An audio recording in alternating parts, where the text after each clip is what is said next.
वे सभी सत्संगी प्रेमी भाई बहन, नर नारी, बच्चे बच्चियाँ, बड़े बुजुर्ग, सबको मेरा सादर जय गुरु।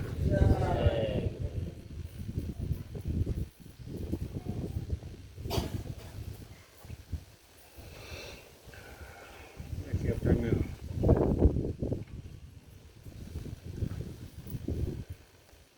ये है भारत देश।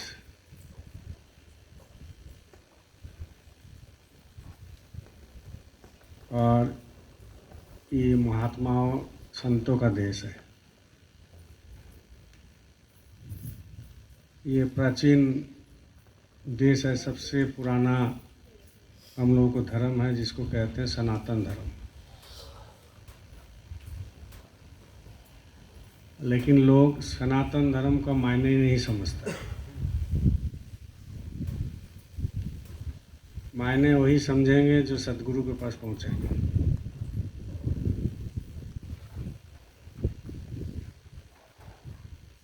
सनातन सबसे पुराना धर्म है, इसको कहते हैं मानव धर्म। बहुत पुराना धर्म, जो सृष्टि हुआ तब से उसको कहते हैं सनातन धर्म। अब यही सनातन धर्म से हिंदू धर्म आ गया, यही सनातन धर्म से बौद्ध धर्म आ गया, यही सनातन धर्म से सिख धर्म आ गया, यही सनातन धर्म से मुसलमान धर्म आ गया, यही सनातन धर्म से भांति भांति के जो है धर्म अभी देश में चल रहा है, विदेश में चल रहा है। अब यही धर्म को लेकर के सब एक दूसरे से पूरा लगा हुआ है, पूरा झगड़ा। मुसलमान धर्म बोलते हैं हम किसी को मानेंगे ही नहीं, मेरा खुदा सबसे बड़ा है। अब 5 वक़्त जब नमाज अदा करता है तो उसमें बोलता भी है अल्लाहू अकबर, मतलब हमारे अल्लाह से कोई बड़ा हो ही नहीं सकता। हिंदू धर्म बोलते हैं कि हमारा राम बड़ा है, कृष्ण बड़ा है, उससे बड़ा धर्म कोई है नहीं। बौद्ध में जो लग गए वो भी बोल रहे हैं कि हमारा बुद्ध जो है ये सबसे बड़ा धर्म है, और किसी को धर्म को हम मानते ही नहीं। क्रिश्चियन धर्म बोलते हैं कि हमारे जीसस क्रिस्ट आए हैं, सबसे बड़ा धर्म वही है, हम किसी को नहीं मानेंगे। लेकिन जो असली धर्म है सनातन, जहाँ से मतलब ये उत्पत्ति हुआ सारे धर्म का ही,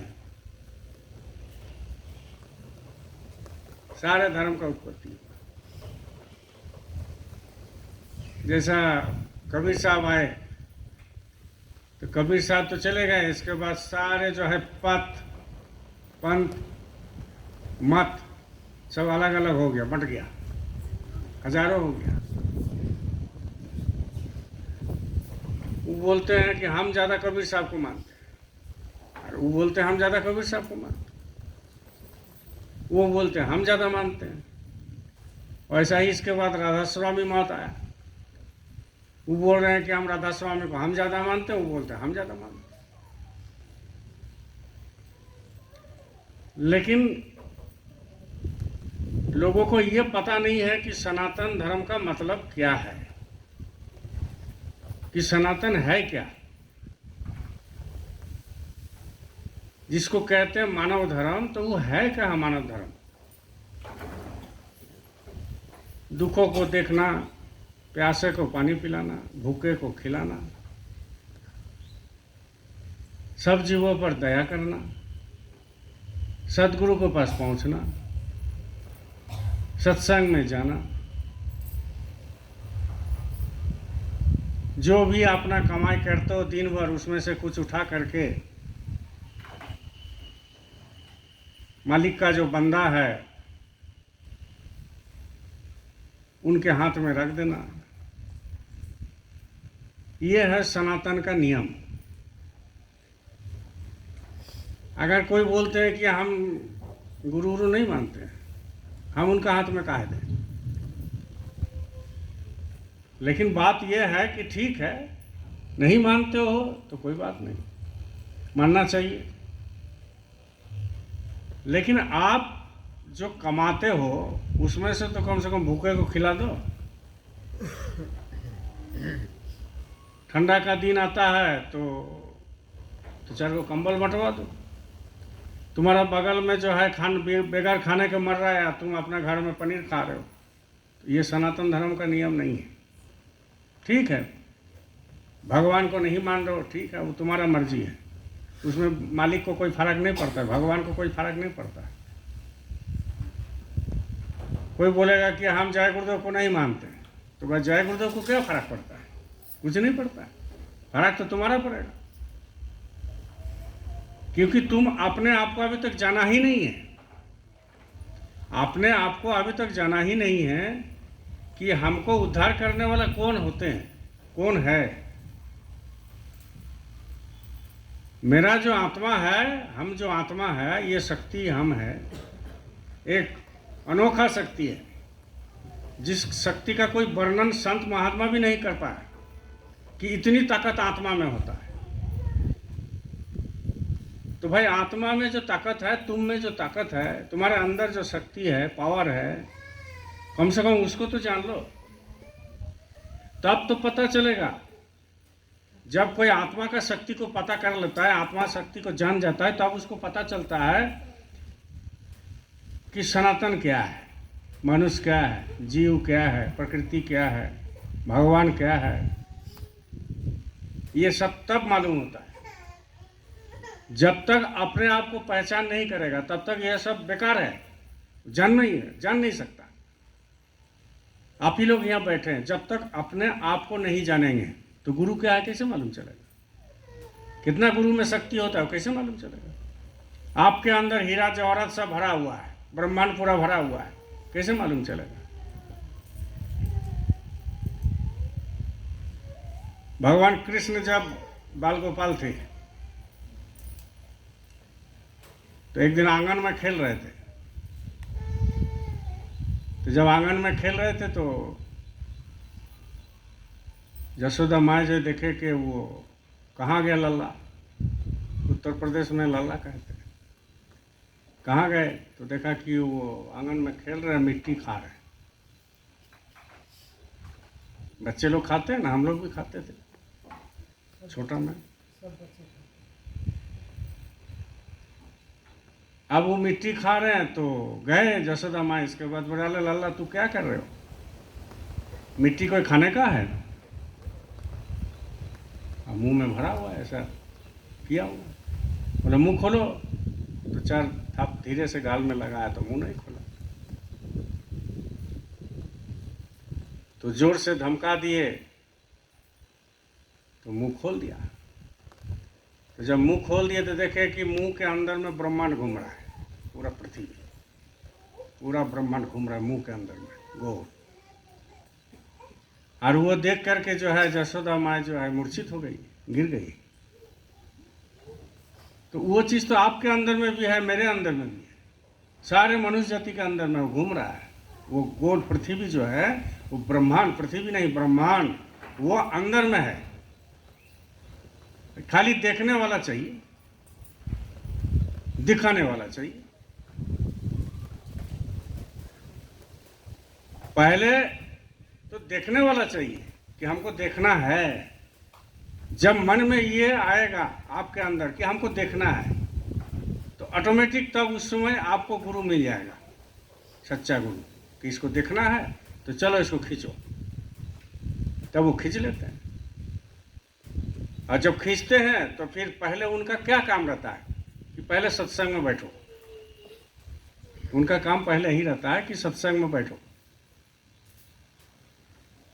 तो जब सत्संग में बैठते हैं तो दया होता है, धीरे धीरे वो सदगुरु जो है उसको पकड़ लेता है। और जब पकड़ लेते हैं तो धीरे धीरे समझाते हैं। एक बैग भी समझ में नहीं आएगा, धीरे धीरे समझाते हैं। लेकिन लोगों में क्या दिक्कत है कि ये दुनिया भीड़ का दुनिया है, पूरा भीड़ है। और सुबह से शाम तक वो क्या करेंगे उनको समझ में नहीं आ रहा कि हम क्या करें।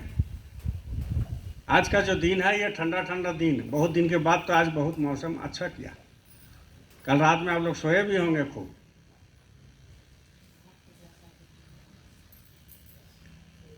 लेकिन देखिए इसी में फर्क है कि जो सत्संगी है उसको आज ध्यान में रखना चाहिए था कि आज मौसम अच्छा किया है तो चलो सत्संग में चलते हैं। दूसरा दिन बोलोगे तो बोलेगा कि अरे इतना धूप है ना भैया, धूप में निकालना मुश्किल होता है। जाते तो है सुबह में, लेकिन आते समय बड़ी हालत खराब हो जाता है। आज तो ठंडा है, इसीलिए कहते हैं भीड़ आदमी का है। ये जो आदमी का भीड़ है, आप शहर के बीचों बीच चले जाओ, रांची में आप फेरालाल में खड़ा हो जाना और खड़ा होकर देखना, कुछ करना उड़ना नहीं है, खाली देखना। आदमी आ रहा जा रहा, इधर जा रहा उधर जा रहा, व्यस्त है एकदम, और उसको मालूम नहीं है वो क्या कर रहा है, कहाँ जा रहा है, क्यों कर रहा है, कहाँ जाना है, कितना दिन जाना है, उसको मालूम नहीं है, लेकिन बस चल रहा है, चलते जा रहा है, चलते जा रहा है। और जब चलते जाता है तो वो उसमें क्या होता है, धीरे धीरे उम्र धीरे धीरे खोते जाता है। और जब उम्र खोता है तो लास्ट में कुछ बचता नहीं है। इसीलिए कहते हैं कि आदमी का भीड़ है, भीड़ आदमी का है, लेकिन आदमी अकेले है। हर आदमी यहाँ जितना बैठे हैं, जितना दुनिया का आदमी है, सब अकेले हैं। आदमी तो बहुत आपको दिखाई देगा, लेकिन सब अकेले हैं। अकेले मतलब कि आपका जब दुख दर्द होगा कोई देखेगा नहीं, तो आप अकेले हो गए। आपके पास जब पैसा नहीं रहेगा कोई देखेगा नहीं, अकेले हो गए। आपके पास में जब घर में खाना नहीं रहेगा तो कोई देने वाला नहीं है, तो आप अकेले हो गए। हर तरह का बात है, सब अकेले हैं। लेकिन भीड़ इतना है, उसी में आदमी उलझ जाता है। लेकिन उसी समय अगर संत सदगुरु के पास पहुंचते हैं, बोलिए जय गुरुदेव। जब संत सदगुरु के पास पहुंचते हैं तो उनको लगेगा, जो प्रेमी होते हैं, सदगुरु जिनको अपना लिए हैं, और प्रेमी भी सदगुरु को अपना पिता समझने लगे, प्रेम करने लगे, तब वो उसको क्या होता है कि नहीं कोई तो है, कोई तो है। इसलिए कहते हैं भीड़ आदमी का है, आदमी अकेले हैं। कौन किसका साथी है, जाना तो अकेले है। दुनिया में साथी आपको बहुत है, लेकिन आपको साथ देने वाला जब कोई नहीं रहता है तो आपको अकेले ही चलना है, अकेले चलना है। ये सत्य है। हमारे उज्जैन गई थी हमारे गुरु बहन, इधर भंडारा में, तो आज 4 दिन या 3 दिन ऐसा ही कुछ हुआ है। हम नहीं थे, हम बंगाल में थे। तो उन्होंने जो है शरीर त्याग दिया, शरीर त्याग दिया। तो ये जो चले गए, तो उनके पहले उनको गुरु के दर्शन हो गया, उनके पहले उनको जो है सत्संग मिल गया, उनके पहले उनको वहाँ सेवा करने का मौका मिल गया, उसके जाने से पहले उनको जो है प्रसादी मिल गया भंडारा का। तो ये किसी किसी को मिलता है ऐसा, किसी किसी को। तो एक बहुत बड़ा बात है। तो कहने का मतलब यह है, भीड़ तो उज्जैन में भी था और भीड़ यहाँ दुनिया में भी बहुत है, लेकिन साथ कौन दिया लास्ट में? गुरु ही दिया, गुरु ही साथ दिए। इसीलिए कहते कौन किसका साथी है, और जाना तो अकेले है।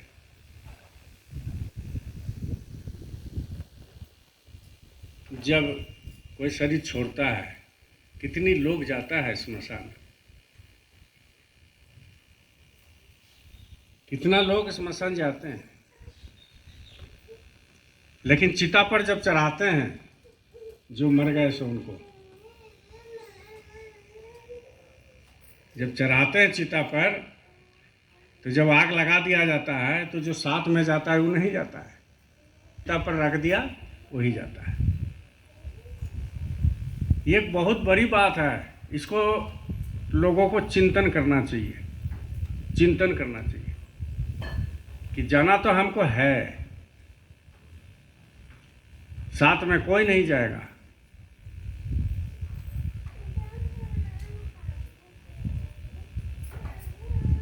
आज जाते समय कितना स्वागत,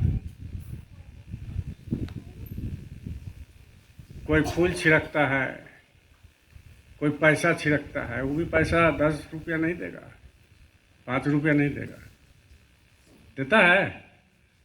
हैं? हाँ कि ना बोलिएगा तब। 5-10 रुपया देता है कोई? कितना देता है? 1-2 रुपया भी मुश्किल है। जो घर में कोई काम नहीं है उसको रखा हुआ है, अरे घर में बड़े बुजुर्ग मरेगा तो इसको ले जाना है, 1 रुपया 2 रुपया, उससे ज़्यादा नहीं देगा। आजकल तो 10 रुपया 5 रुपया का भी जमाना है, लेकिन नहीं देगा। वो कभी कल कोई दे दिया बहुत बड़ा, जिसका दिल है, अब वो देते देते जाता है। फूल देता है, इसके बाद वो जो उसको क्या बोलते हैं, धान से बनता है, हैं? लावा, लावा, लावा भी देते हैं। इस देने का मतलब है, ऐसे थोड़ी देता है। जो भी नियम कानून हमारे ऋषि मुनि महर्षि संत महात्मा बना के रखे हैं ना, इसका कुछ नियम होता है। ये जो पैसा छिटाते हैं, इसका मतलब क्या है? उससे कोई मतलब है? कुछ दुनिया में कोई मतलब नहीं है, लेकिन लोगों को दिखाता है।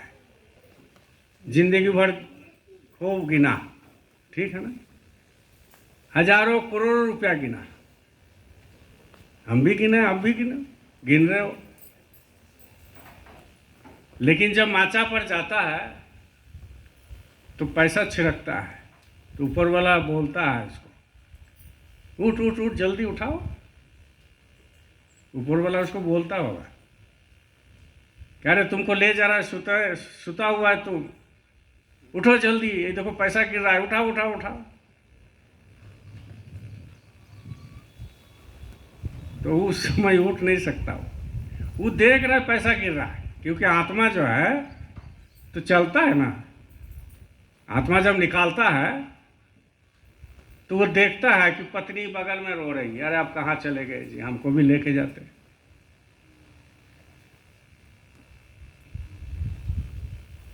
पुत्र बोल रहा है कि पिताजी आप कहाँ गए,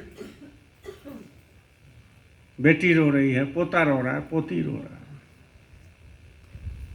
सब रोता है। और वो देखता है आत्मा, लेकिन आत्मा शरीर में घुस नहीं सकता। कितना बड़ा चीज है देखिए। वो देखता है कि वो जो सोया हुआ आदमी, हम ही मर जाएंगे तो हमारा सब कोई रोएगा कि नहीं रोएगा? अब रोएगा तो आप लोग भी बोलिएगा, अरे भैया बहुत अच्छा आदमी है। कोई कोई बोलेगा अरे गया बढ़िया हुआ। संसार का नियम है, ऐसा ही बोलता है, अरे गया बढ़िया हुआ, हटा।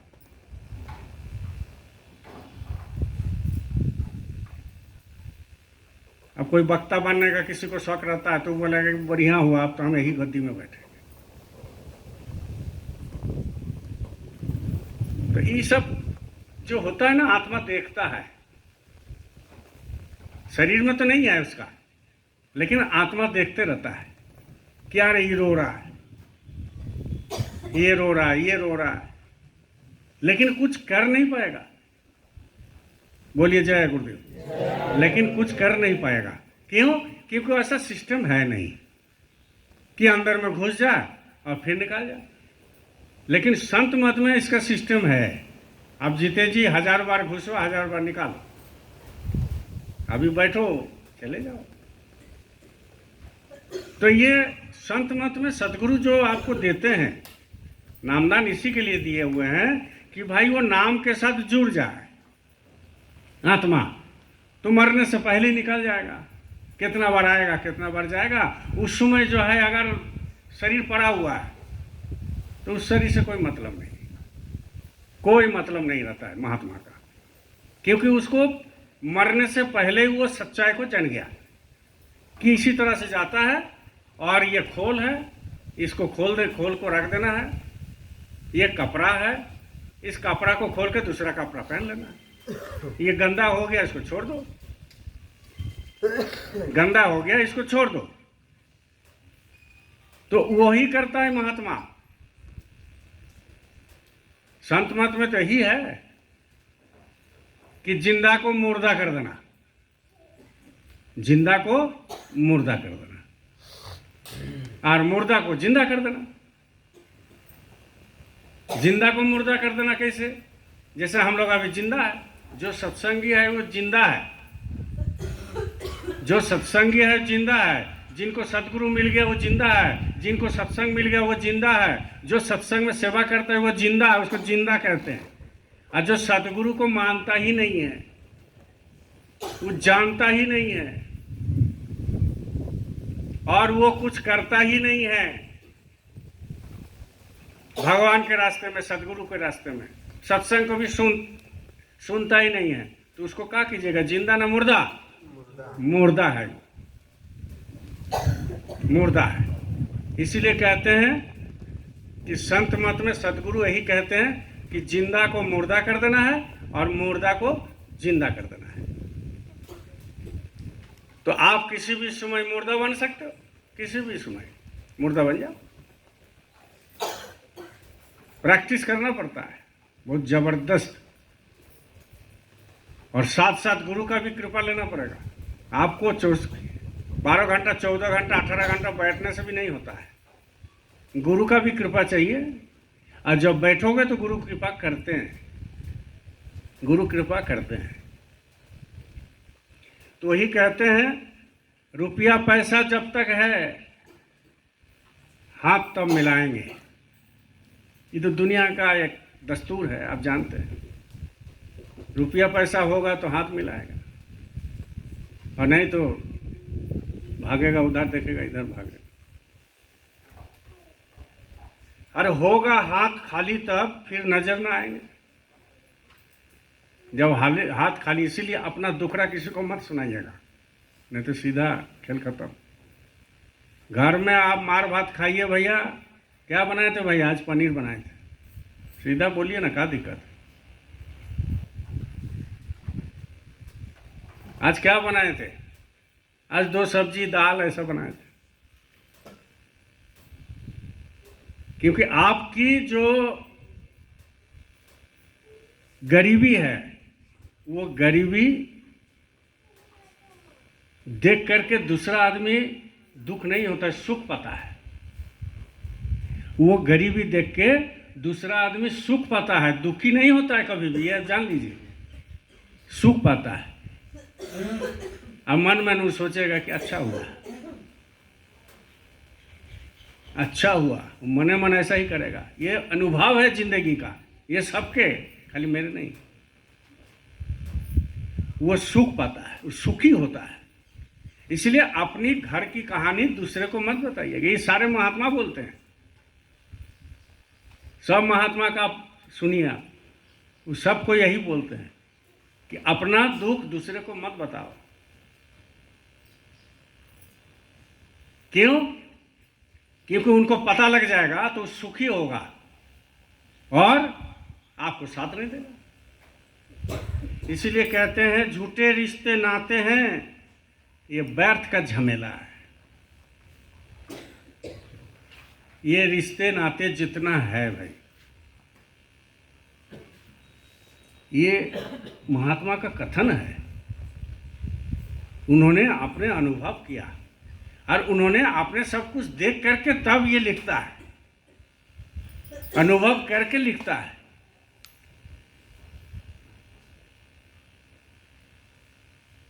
झूठे रिश्ते नाते हैं और ये सब झमेला बोल रहे हैं, ये झमेला है, व्यर्थ है, व्यर्थ का झमेला है। जितना आप अपना चिंतन कीजिए, जितना आपका रिश्ते नाते है, जितना आपका रिश्ते नाते है, आप जब चिंतन करेंगे तो आपको पता लगेगा कि कोई आपको मदद नहीं करेगा, कोई आपको मदद नहीं करेगा मुसीबत में। और अगर कोई मुसीबत में मदद भी कर दिया तो ज़्यादा देर तक इंतजार भी नहीं करेगा, ये भी आप जान लीजिए। आपका कोई मदद कर दिया, आपको कोई मदद कर दिया और वो 6 महीना के बाद किसी से सुन लिया, अरे उसका हालत अभी खराब है, बहुत बहुत खराब हालत है, वो दूसरा दिन आपको तगड़ा कर देगा, दूसरा दिन आपको बोल देगा। इसलिए झमेला है, झंझट है। अगर संत मत में है प्रेमियों, और अगर संत मत में चलना चाहते हैं, एक गुरु के ऊपर भरोसा करके अपने आप को अलग कर लीजिए, गुरु के ऊपर भरोसा कीजिए और अपने आप को अलग कर लीजिए। देंगे तो गुरु को देंगे, सुमय देंगे तो गुरु को देंगे, और किसके ऊपर सुमय दीजिएगा। इसलिए कहते हैं कौन किसका साथी है, जाना तो अकेले है। कोई किसी का साथी नहीं है, अकेले जाना है।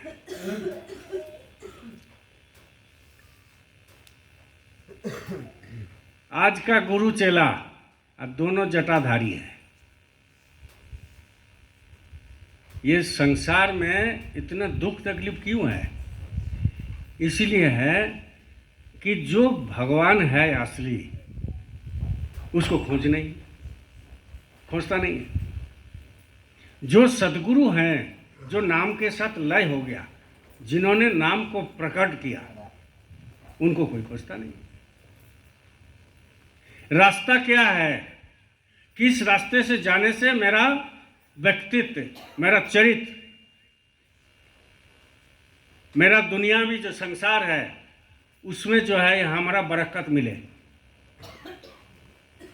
या हमारा ये शरीर जब छूट जाए तो वो आत्मा जो शक्ति है वो घर कैसे जाएगा, इसका कोई पता ही नहीं करता है, पता नहीं करता है। एक पूर्वज जो है हमारे बोल के गए हैं, ये देवता है,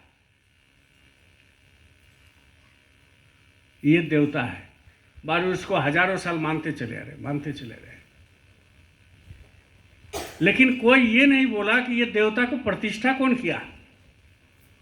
ये देवता का जो अंदर जो मूर्ति है, मंदिर के अंदर जो मूर्ति है, ये कोई नहीं पूछता है कि वो मूर्ति को प्रतिष्ठा कौन किया, उनको प्राण प्रतिष्ठा कौन किया, ये नहीं पूछता है। तो ये भी एक मूर्ति है हड्डी और मांस का, ये हड्डी मांस का मूर्ति है, इसको भी प्राण प्रतिष्ठा करना पड़ता है। तो किसने किया? जो प्राण इसमें डाला, जो आत्मा इसमें डाला, जो शक्ति डाला, जो पावर इसमें डाला, तो वो कौन है भाई? ये दुनिया का और कोई आदमी नहीं हो सकता। ये कौन है? ये खोज नहीं किया कभी कि ये कौन है, ये खोज कभी नहीं किया। अब ऐसे गुरु के पास चले जाते हैं, मतलब कहना ही नहीं है, उसको कुछ पता ही नहीं है भगवान क्या है, नहीं है, कुछ नहीं।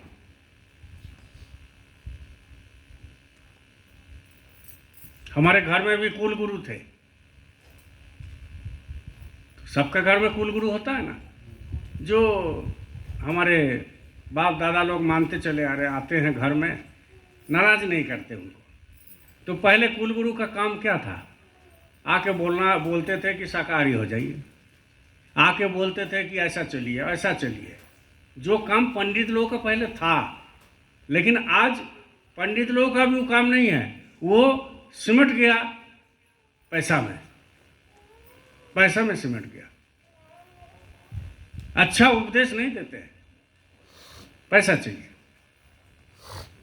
तो ऐसा ही पहले जो कुलगुरु होते थे, तो हम भी दीक्षा लिए हुए थे कुलगुरु से, कुलगुरु से हम भी दीक्षा लिए हुए थे। शुरू में पिताजी बोले कि कुलगुरु में दीक्षा ले लो, ले ली। हमको पता ही नहीं था दीक्षा क्या है, नहीं। बस कान में मंत्र फूंक दिया, हो गया, खेल खत्म। कान फूकवा गुरु इसको बोलते, कान में फूंक देगा, खेल खत्म हो गया। बोलिए जय गुरुदेव। और एक गुरु होते हैं जो कान में नहीं फूंकते हैं, प्राण में फूंकते हैं। जो आपको फूंका है वो कान में नहीं फूंकते हैं, वो प्राण में फूंकते हैं। और जब प्राण में कोई गुरु फूंक देते हैं, उनको जो है मंत्र दे देते हैं, तो वो असली जो चीज है वो समझ में आता है उनको। असली जो पावर है उनको समझ में आता है। इसलिए आज का गुरु चेला दोनों जटाधारी है, दोनों जटाधारी है। चेला भी जटा रखला है और गुरु भी रखा हुआ है। ये दुनिया का नियम है, इससे आप भाग नहीं सकते। अगर दुनिया से अलग होना है तो गुरु से प्रार्थना कीजिए कि गुरु महाराज ये दुनिया से हमको बचा लीजिए, ये दुनिया से हमको बचा लीजिए। इसीलिए तो कहते हैं साथ ले लो पिता आगे मर जाऊंगा, वरना संभव है मैं तो फिसल जाऊंगा। राह चिकनी करी और पथरीली है, कांटो झारी भरी और जहरीली है। हो सहारा तो तेरा निकल पाऊंगा, वरना संभव है मैं तो फिसल जाऊंगा। होन बिसियों की उठती है एक एक लहर, मुझे उलझन डुबोने चली हर पहर। ये 20 है, 20 विषय मतलब 20। जो भी हम लोग विषय को पकड़ के रखे हैं, विषय मतलब सांसारिक वस्तु, वो क्या है? 20 है। 20 मतलब जहर, वो जहर है। ये सांसारिक वस्तु के लिए लोग रगड़ा धगड़ा झगड़ा दिन भर ही हो रहा है, उसी के लिए हो रहा है। नहीं तो आपको और उससे क्या मतलब? आपका शरीर से थोड़ी झगड़ा होता है किसी का, कोई मतलब नहीं। आपका शरीर लेके क्या करेगा? आपको बंधक बना के क्या करेगा? जितना झगड़ा धगड़ा होता है सब विषय को लेकर। विषय पैसा भी हो सकता है, विषय गाड़ी भी हो सकता है, जमीन भी हो सकता है, बैंक बैलेंस भी हो सकता है। वो विषय जो है आपको मकान भी हो सकता है।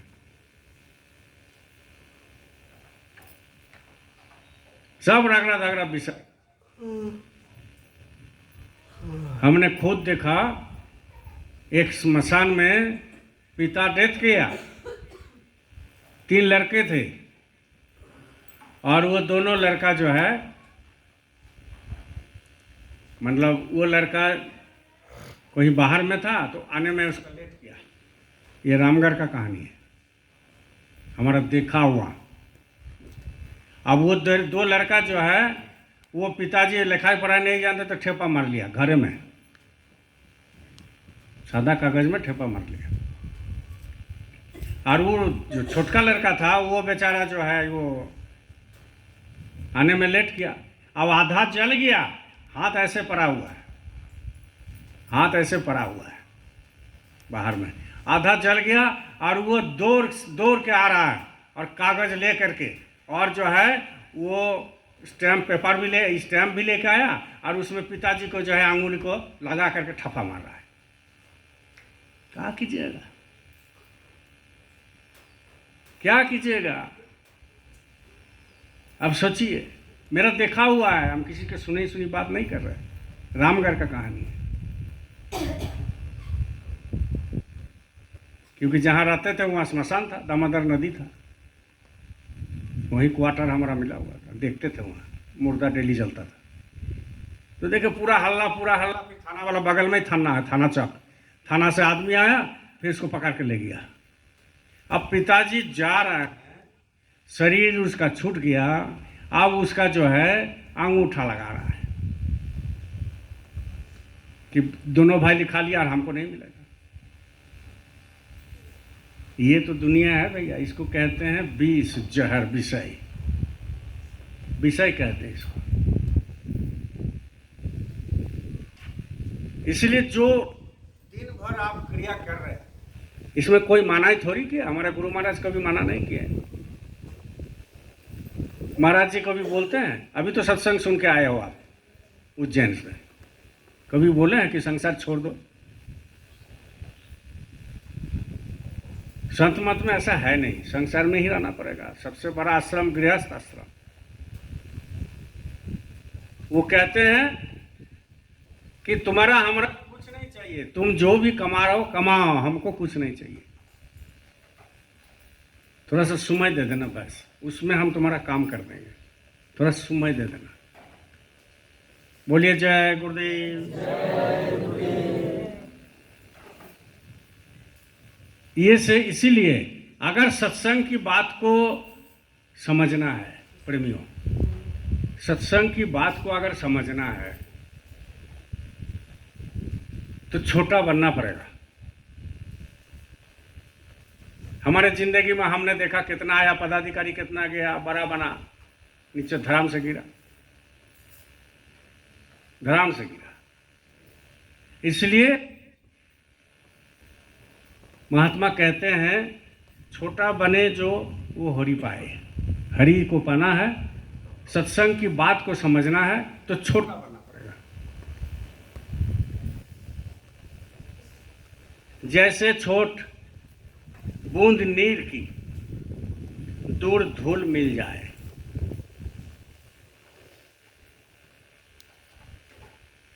नीर मतलब जल, जल हो गया। एक छोटा सा बूंद नीर जब गिरता है आसमान से तो वो सागर में जाके मिलता है, सागर बन जाता है, सागर में मिल जाता है, सागर बन जाता है। तो वो छोटा था तब ना, वो अगर सागर बन करके गिरता तो कौन सागर में मिलता? इसलिए छोटा बनता है, वो एक बूंद नीचे गिरता है तब जाकर के वो सागर में मिल जाता है। तो हमारे गुरु महाराज छोटा बन के जिंदगी भर रहे हैं तो सागर में मिल गए। महाराज जी 42 साल तक सेवा किए गुरु महाराज का, छोटा बन करके। मथुरा में कम रगड़ा धागा था, आपको मालूम नहीं, हमको मालूम है जी, माइक पर बोल रहे हैं। हम भी वहाँ रह चुके हैं, सब पदाधिकारी से मेरा जान परिचय था। गुरु की इतनी दया था कि बाहर का उसका कोई चर्चा कोई नहीं करता था। लेकिन महाराज जी सबके पास सबका सेवा किया। गुरु महाराज का 42 साल तक सेवा किया, तब तो उनको मिल गया। ये तो बड़े बड़े रथी महारथी वहाँ था मथुरा में, जो गुरु महाराज के अगल बगल में हेलते थे और डोलते थे। और वो लोग भी सोचने लगा, वो लोग भी सोचने लगा कि आप गुरु महाराज चले जाएंगे तो हम ही को मिल जाएगा गद्दी। लेकिन गुरु महाराज क्या करके गए थे कि ऐसे गियार फंसाएंगे कि तुमको पता ही नहीं चलेगा, पता नहीं चलेगा। तो महात्मा स्पष्ट नहीं बोलते, इशारा से बोलते हैं, बहुत दूर से बोलते हैं। बस आपको समझ लेना है, आपको समझ लेना है। वैसा ही मथुरा में एक नाम नहीं बताएंगे, एक दिन सुबह उठ करके आए एक पदाधिकारी के पास और आकर के बोले कि अरे कल हमको गुरु महाराज सपना में दिखाई दिए। 2012 के बाद गुरु महाराज शरीर छोड़ दिए ना, इसके बाद बोले गुरु महाराज आए सपना में कल दिखाई दिए और हमारे सामने खड़े हो गए। बोले कल से तुम नामदान दे देना, कल से तुम नामदान दे देना। तो बोले तुम्हारे पास आए गुरु महाराज? बोले हाँ। बोले मेरा पास भी कल आए थे। बोले क्या? बोले फलाना आदमी आएगा, वो ऐसा ऐसा बोलेगा, तो उसको पकड़ कर पीट देना। बात को समझ में आया?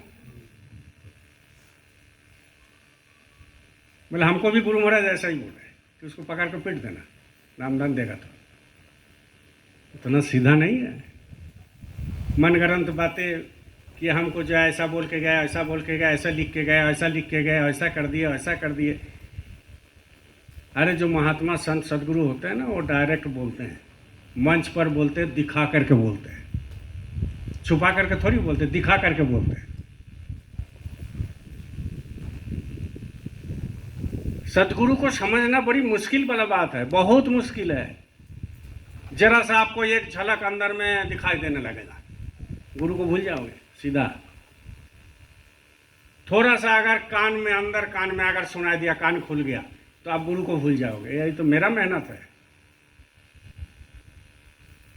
वो तुरंत गुरु को भूल जाता है, क्योंकि उसमें शक्ति आ जाता है ना।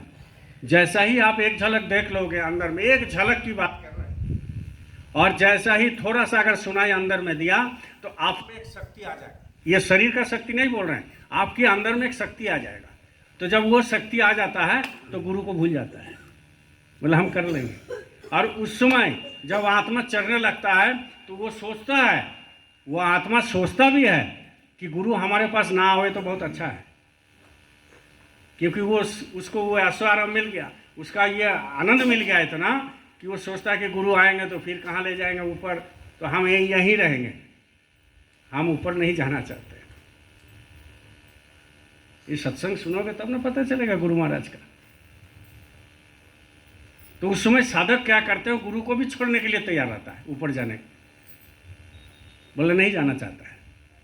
अब 1 नंबर में पहुंच गए साधक, और गुरु भी वहां पहुंच गए, अब बोले चलो ऊपर में, यहाँ कुछ नहीं है। तो वो साधक सोचते हैं कि गुरु ना ले जाए तो अच्छा, यहीं पर ठीक है। उससे भी और आनंद है, वो भूल जाते, इतना शक्ति मिल जाता है। इसलिए कहते हैं छोटा दीपक जले दिन रात।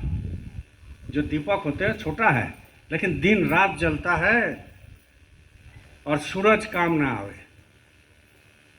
सूरज बुझता है कि नहीं बुझता है? वहाँ नहीं बुझता होगा, लेकिन आपको दिखाई देता है ना कि सूरज शाम को 5, 6, 7 बज गया, बुझ गया। लेकिन दीपक छोटा है, लेकिन उसमें थोड़ा सा तेल देते रहिए, जलते रहेगा, जलते रहेगा। क्यों? क्योंकि छोटा बन के है। और छोटा चिट्टी खाए मिठाई, है ना। जो चिट्टी होता है, पिपड़ी बोलते हैं, वो मिठाई धीरे धीरे धीरे धीरे खाने लगता है। और हाथी धूल उड़ा है। हाथी जो है, जब रास्ते में जाता है तो धूल उड़ाता है। बोलो जय गुरुदेव। छोटा सुई कांटी निकले, कांटा निकले। जो छोटा सुई है, जैसे कांटा फूट गया तो छोटा सुई निकालता है, उसके लिए तुमको जेसीबी का पेलोडर का जरूरत नहीं पड़ता है,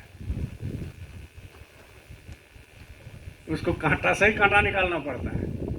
तो ही बोल रहे हैं कि छोटा सुई कांटा निकले और वही खंजर रह जाए। कांटा तो निकाल जाता है, लेकिन खंजर के जैसा वो बर्ताव भी कर सकता है,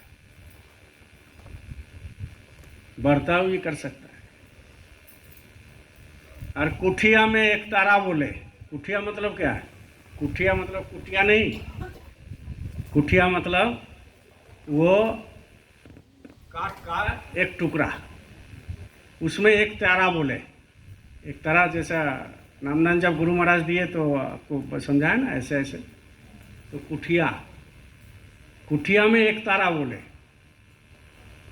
माने उसमें बाजा बजता है और महल खड़ा रह जाए। ये महल खड़ा रह जाता है, उसमें कोई काम नहीं आता। लेकिन कुठिया जो है वो एक तारा का आवाज देता है।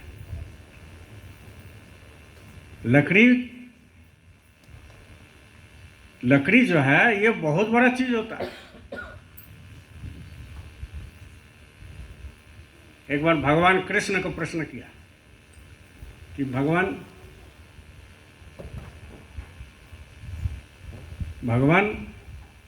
आप जो है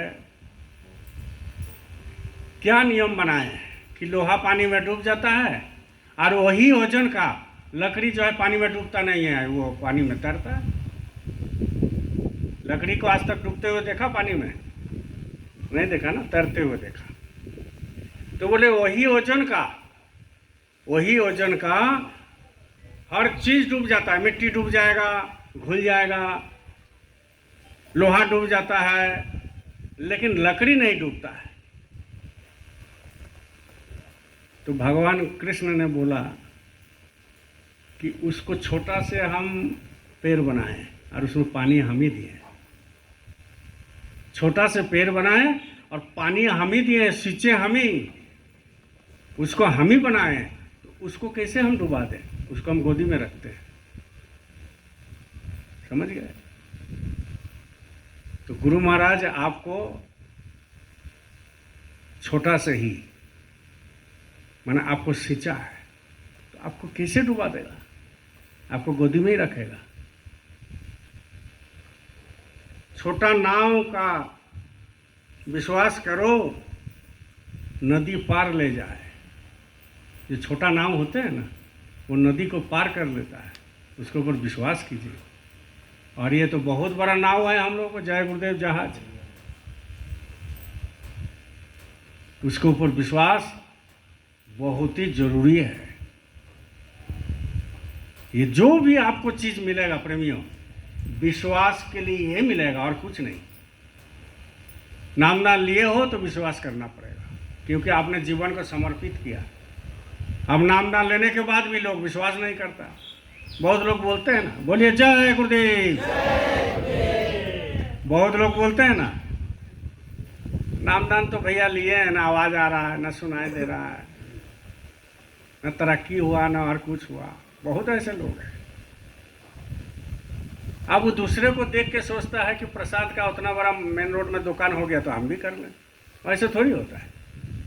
अरे सब अपना अपना कर्म के अनुसार उसको मिलता है।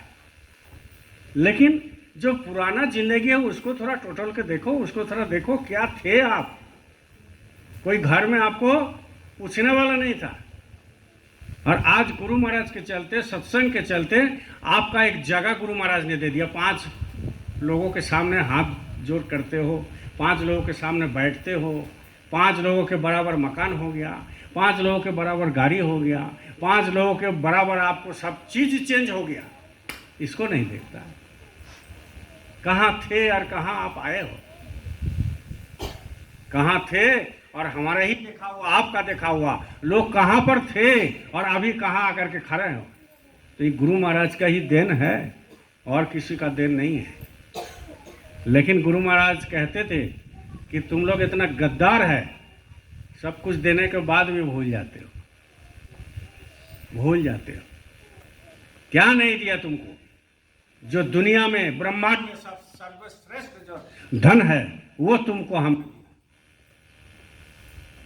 दुनिया में या ब्रह्मांड में जिस नाम के चलते बड़े बड़े ऋषि मुनि जो है रोने लगते, जिस नाम के चलते बड़े बड़े राजा महाराज घर छोड़ देते, जिस नाम के चलते लोग पागल हो जाते, वो नाम तुमको हमने दिया, वो नाम तुमको हमने दिया। लेकिन तुम इतना गद्दार है कि तुम भूल जाते हो। बोलता है कुछ नहीं मिला। मेन बात है हम लोगों को रखने नहीं आया। यहाँ जितना लोग हैं बैठे हुए, ये सबको नामदान लेने के पहले और नामदान लेने के बाद कुछ ना कुछ अनुभव गुरु महाराज ने कराया, नहीं तो यहाँ नहीं बैठता। अगर अनुभव नहीं कराते तो यहाँ नहीं बैठते। नामदान लेने से पहले और नामदान लेने के बाद भी कुछ ना कुछ अनुभव, कान से हो, आँख से हो, अंदर से हो, कुछ ना कुछ कराया अनुभव गुरु महाराज ने, नहीं तो यहाँ नहीं बैठता कोई। तो इसीलिए कहते हैं छोटी नदियाँ बहते बहते सागर में मिल जाए, और छोटी चिड़िया उड़े गगन में, सबको मन को भाए, और छोटी ही सही नाम प्रभु का जीवन पार लगाए। नाम 2 अक्षर का है, अब देख रहे हो ना। सुनने में तो छोटा लग रहा है, लोग नाम के बारे में पता ही नहीं है। माइक 10 को चोंगा लगा दिया कि कुछ दिन पहले काटीटार में हुआ, वो भी 24 घंटा का हरे कृष्ण नाम। बंगाल में भी नाम होता है तो सुनने में थोड़ा मजा लगता है, अच्छा लगता है, अच्छा लगता है। और यहाँ नाम बाप रे बाप, लगता है कब बंद हो। ना सुर है ना ताल है, ढपर ढपर बजा रहा है। मैंने किसी तरह 24 घंटा बिता देना है, क्योंकि संकल्प किया हुआ है, किसी तरह बिता देना है 24 घंटा, चाहे जैसे भी हो। तो कहने का मतलब है, जिस जगह में भाव नहीं है उस जगह में आपको बेकार समय दे रहे हो, आप कुछ कर नहीं सकते हो। भाव होना चाहिए। कोई भी आप, अगर आप दुकान में समय देते हो तो भाव होना चाहिए, सत्संग में समय देते हो तो भाव होना चाहिए, कोई भी आप मजदूरी करते हो तो भाव होना चाहिए, कुछ भी काम, खाना भी माता लोग बनाते हैं तो भाव होना चाहिए, तब मिठास आएगा। सत्संग सुनते हो तो भाव होना चाहिए। हर चीज में अगर भाव नहीं रहेगा तो उस जगह में वो फीका पड़ जाता है।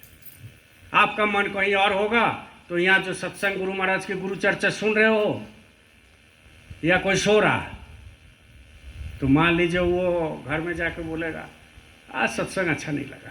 अरे तो तुम सुना थोड़ी है, तुम तो सो रहा है, तुम्हारा मन तो उधर है, इधर है, उधर है। इसीलिए गुरु महाराज कहते हैं, संत महात्मा कहते हैं, सत्संग में से घुसने से पहले, सत्संग में घुसने से पहले अपने विचार को छोड़ के आओ। विचार नहीं करना है, सत्संग में आके विचार नहीं करना है। सत्संग में एक ही कहानी है, वो है गुरु की चर्चा को सुनना। उसमें भी किंतु परंतु लेकिन बाट कुछ नहीं देना है, सुनना है खाली। और वही लाखों बात में एक बात आपको चोट करेगा, आपका जिंदगी बदल देगा। यही तो नियम है।